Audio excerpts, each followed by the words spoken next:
Hello friends, welcome to Indian study पर आपका स्वागत है। दोस्तों, आज की इस वीडियो में मैं आप लोगों के लिए हिंदी का टेस्ट लेकर के आया हूं, जो कि आपके आने वाले एग्जाम्स यूपी जेल वार्डर और यूपीएसआई इन सभी एग्जाम्स के लिए बहुत ज़्यादा इंपॉर्टेंट है। तो वीडियो को एंड तक जरूर देखिएगा, क्योंकि लास्ट में मैं आपसे एक क्वेश्चन पूछूंगा और उसका आंसर आपको कमेंट बॉक्स में बताना होगा।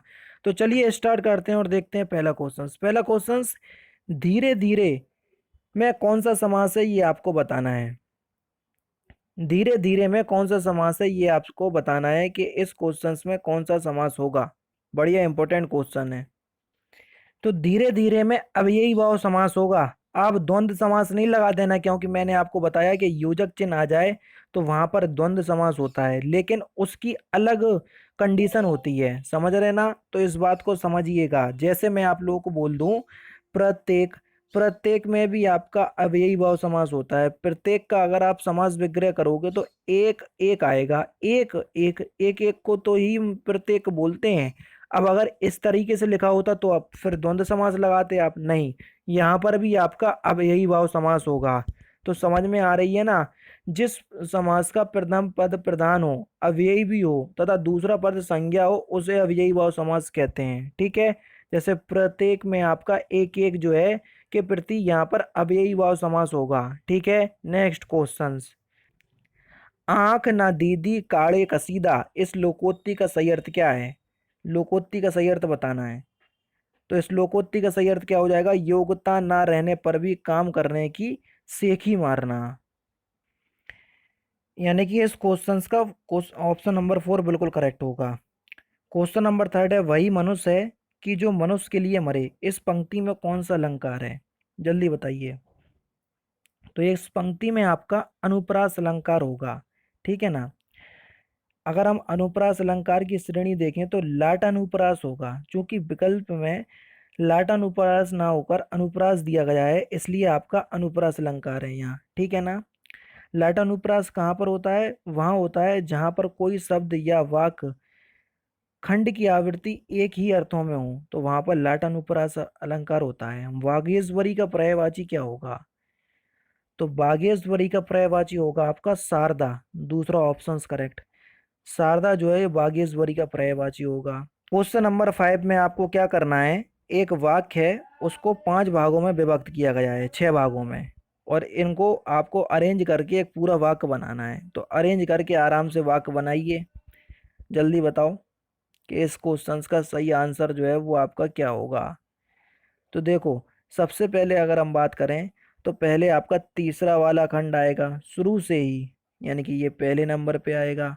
फिर पांचवा वाला खंड आएगा शुरू से ही आर्थिक और सामाजिक अन्याय को, ये दूसरे नंबर पर आएगा। फिर शुरू से ही आर्थिक और सामाजिक अन्यायों को बिना हिंसक विरोध के, ये तीसरे नंबर पे आएगा दूसरा वाला वाक्य। फिर पहला वाला वाक्य, ये चौथे नंबर पे आएगा। उसके बाद चौथा वाला वाक्य जो है ये पांचवें नंबर पे आएगा, और लास्ट में जो छठवा वाला है वो छठवें ही नंबर पे आएगा। अब देखो, वाक्य बनाओ।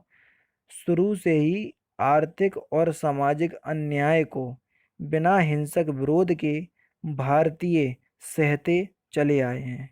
बताओ, हो गया पूरा वाक्य? चौथा ऑप्शन यहाँ पर आपका करेक्ट हो जाएगा। नेक्स्ट क्वेश्चन, तीन बेर खाती थी वे तीन बेर खाती है, मैं पंक्ति में कौन सा अलंकार है? जल्दी बताओ। इस पंक्ति में कौन सा अलंकार है? यमक अलंकार। दूसरा ऑप्शन करेक्ट। विस्मय स्थाई भाव किस रस में होता है? विस्मय जो स्थाई भाव है वो किस रस का स्थाई भाव है? अद्भुत रस का स्थाई भाव होता है विस्मय।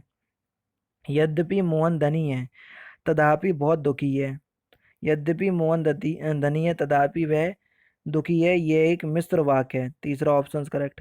जिसके बराबर कोई ना हो, वाक्यांशों के लिए एक शब्द क्या होगा? तो उसको हम बोलेंगे अनुपम। दूसरा ऑप्शन करेक्ट। जंगल में लगने वाली आग को क्या कहते हैं? तो जंगल में लगने वाली आग को हम दावानल कहते हैं। दूसरा ऑप्शन करेक्ट। नेक्स्ट क्वेश्चन, चरण कमल बंधु हरिराई में कौन सा अलंकार है? तो चरण कमल बंधु हरिराई में आप सभी लोग जानते हैं यहाँ पर रूपक अलंकार होगा। तीसरा ऑप्शन करेक्ट। तीन लोक से मथुरा न्यारी, इसका अर्थ क्या है? तो इस पंक्ति का जो अर्थ हो जाएगा वह हो जाएगा सबसे निराला। दूसरा ऑप्शन आपका बिल्कुल करेक्ट है। मिथिलेश कुमारी किन्हें कहते हैं? मिथिलेश कुमारी किसे किन्हें कहते हैं? तो आपका जो सही आंसर हो जाएगा, ये सीता को कहते हैं। ये आप कह सकते हैं मिथिलेश कुमारी ये सीता का पर्यायवाची है। तो मोस्टली आपका यही आंसर होगा। ठीक है। खड़ी बोली का प्रथम महाकाव्य कौन सा था? तो खड़ी बोली का प्रथम महाकाव्य कौन सा था? प्रिय प्रवास। दूसरा ऑप्शन आपका बिल्कुल क्या हो जाएगा? करेक्ट हो जाएगा। अतः शब्द का समानार्थी पहचानिए। अतः शब्द का समानार्थी क्या होगा? तो अतः शब्द का समानार्थी होगा परि परिणामत। यानी कि इस क्वेश्चन का तीसरा ऑप्शन करेक्ट।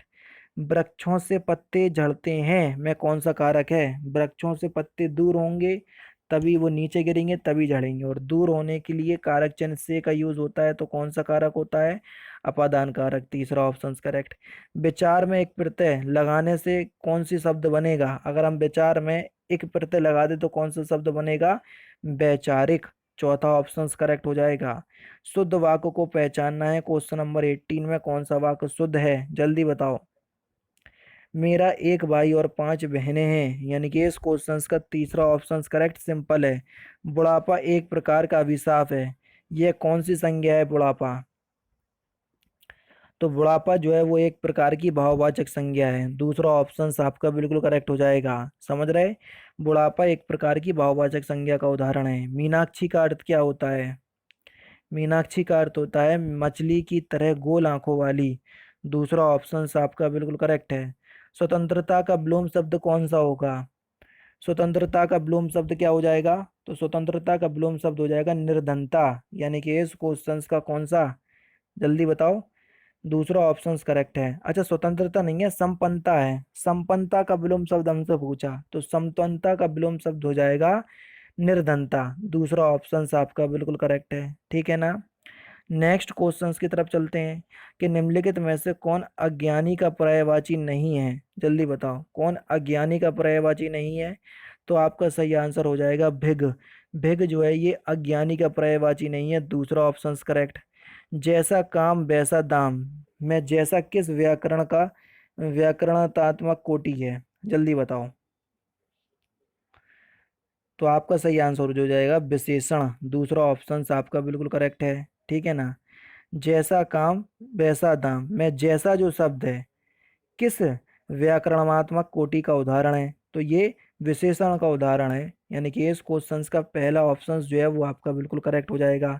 जिस शब्द से संज्ञा या सर्वनाम की विशेषता बताई जाती है उसको हम विशेषण कहते हैं। ठीक है ना?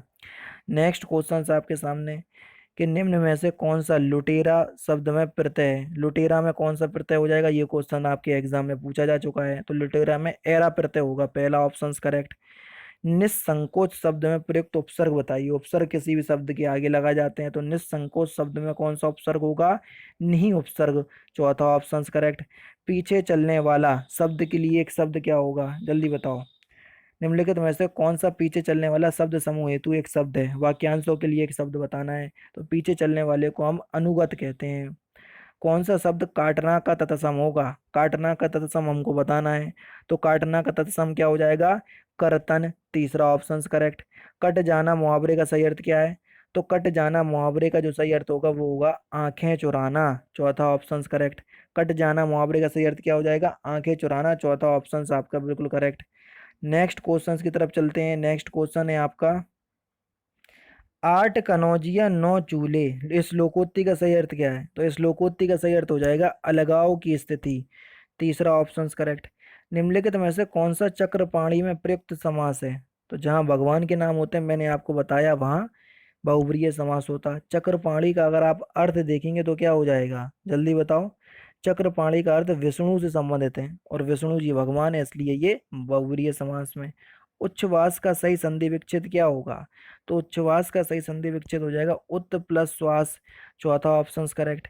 इनमें से कौन सा संयुक्त व्यंजन नहीं है? देखो, छा संयुक्त व्यंजन है, ज्ञा संयुक्त व्यंजन है, त्रा संयुक्त व्यंजन है, फा नहीं है। चौथा ऑप्शन करेक्ट। निम्नलिखित में से कौन सा कर्मधारय समास है? नील गगन, त्रिफला, पतझड़, गांव शहर। गांव शहर में तो आपका द्वंद्व समास हो जाएगा। त्रिफला में आपका दिग्गु समास हो जाएगा। अब बचे हैं नील गगन और पतझड़। पत्ते का झड़ना पतझड़ बोलेंगे तो यहाँ तत्पुरुष समास होगा। बचा क्या? नील गगन। नीला है जो गगन, उसको बोलेंगे हम नील गगन। और जहाँ है गो जो की हिंदी निकलती है वहां पर कर्मधारय समास होता, तो पहला ही ऑप्शन करेक्ट हो जाएगा। कोमोदनी का पर्यायवाची क्या होगा? तो इस क्वेश्चन का आंसर आप मुझे कमेंट बॉक्स में बताएंगे कि कोमोदनी का पर्यायवाची क्या होगा। तो दोस्तों ये थे आपका हिंदी का टेस्ट जो कि मैंने आज के इस वीडियो में आपको कवर करवा दिया। साथ ही साथ आपको एक बात और बता दूं कि इस वीडियो के पीडीएफ डिस्क्रिप्शन में टेलीग्राम चैनल का लिंक दिया हुआ है, वहां से आप प्राप्त कर सकते हैं। तो दोस्तों फिलहाल की वीडियो में तो सिर्फ इतना ही। अगर आपको वीडियो पसंद आए तो प्लीज़ दोस्तों वीडियो को लाइक कीजिए, शेयर कीजिए और साथ ही साथ हमारे चैनल को सब्सक्राइब करना ना भूलें, क्योंकि मैं रोजाना इसी तरह की वीडियोस आप लोगों के लिए लाता रहता हूँ। नमस्कार दोस्तों, जय हिंद, जय भारत।